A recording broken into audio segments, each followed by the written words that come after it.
We continue now at the top of Daf 80b Daf in Meseches Nedarim. This is Nedarim Daf 80b. On the previous Amud, the Gemara was discussing the Machlokas Tanoim in the Mishnah. The Mishnah says that if a woman takes a neder im erchatz or im lo erchatz, so according to the Tana Kama, that is a neder of inoi nefesh. It's a neder of affliction, and according to Rav Yossi, it is not a neder of affliction. And the Gemara in the previous Amud explained what the exact formulation of the neder is by the case of im erchatz. And the Gemara now continues, Shonis im erchatz. You've answered what the neder is by im erchatz, but im lo erchatz hechi dami. But it says in the Mishnah case where she says im lo erchatz, if I do not bathe. So what exactly is the case over there?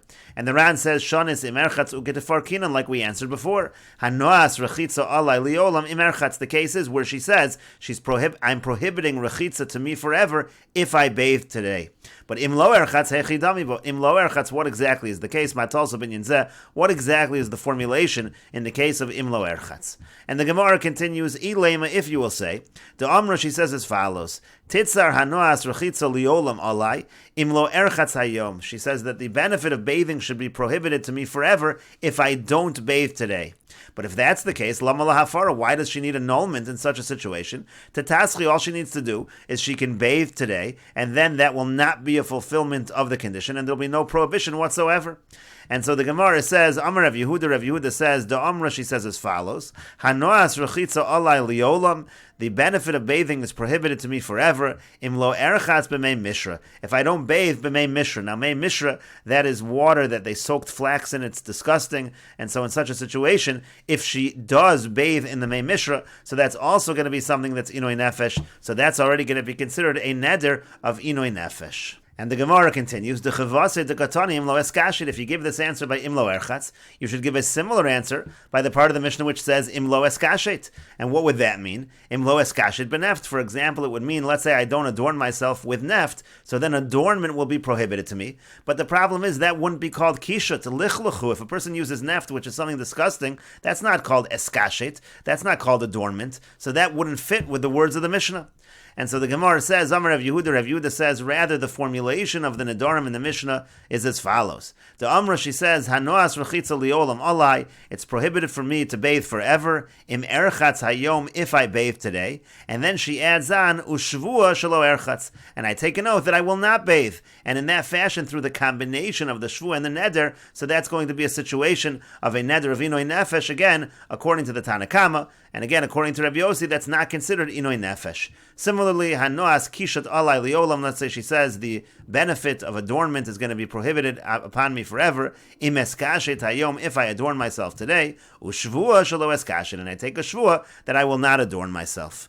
But the Gemara continues, Amar le Ravina le Rav Ashi, Ravina says to Rav Ashi, Hai elu nedarim ushvuos mi boile lemisni. If that's the case, then the Mishnah shouldn't have said these are nedarim. The Mishnah should have said these are nedarim and shvuos, because you've added in shvua into this Mishnah.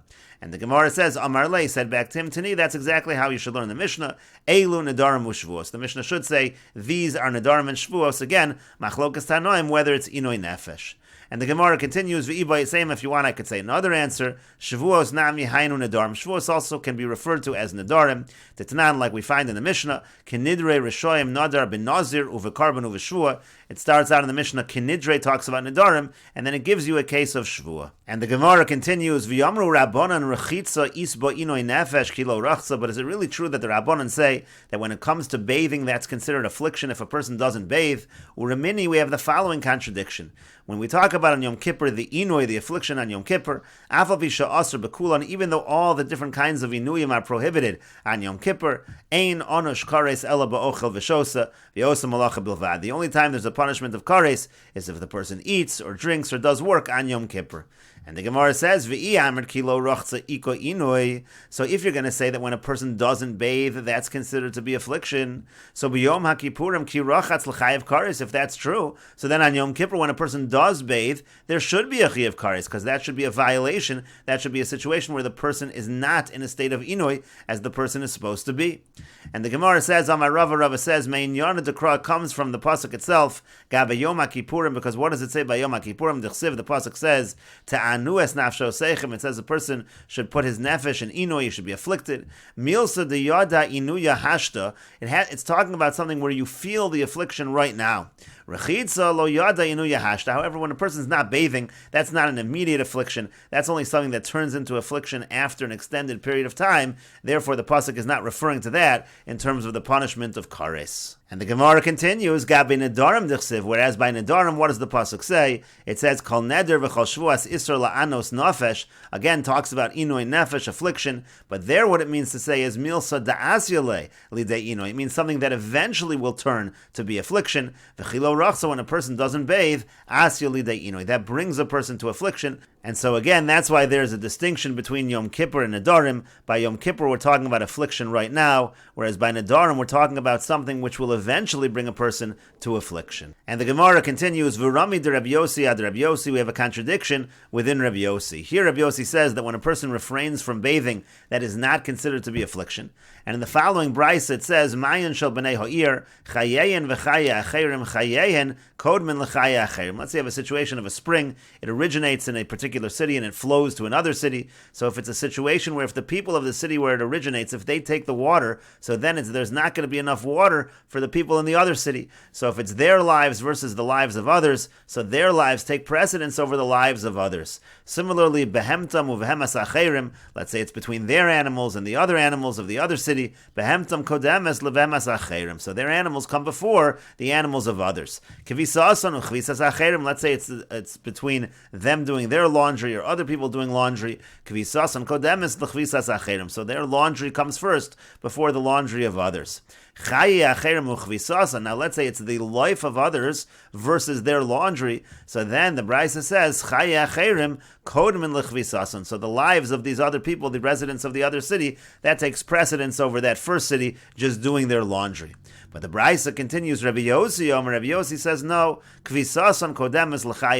their laundry comes before the life of the people, of the residents of the other city. And so the Gemara now says, Hashta Kvisa. Now, when it comes to doing laundry, Amar Rabbi Yossi Yesh Botzar. Rabbi Yossi says that's considered something that is painful. And so the Gemara's point over here is going to be, so refraining from bathing, certainly that is something that Rabbi Yossi would consider to be painful, which is going to be the contradiction. We'll continue with this discussion in the next video on Daf Pei Aleph Amud Aleph.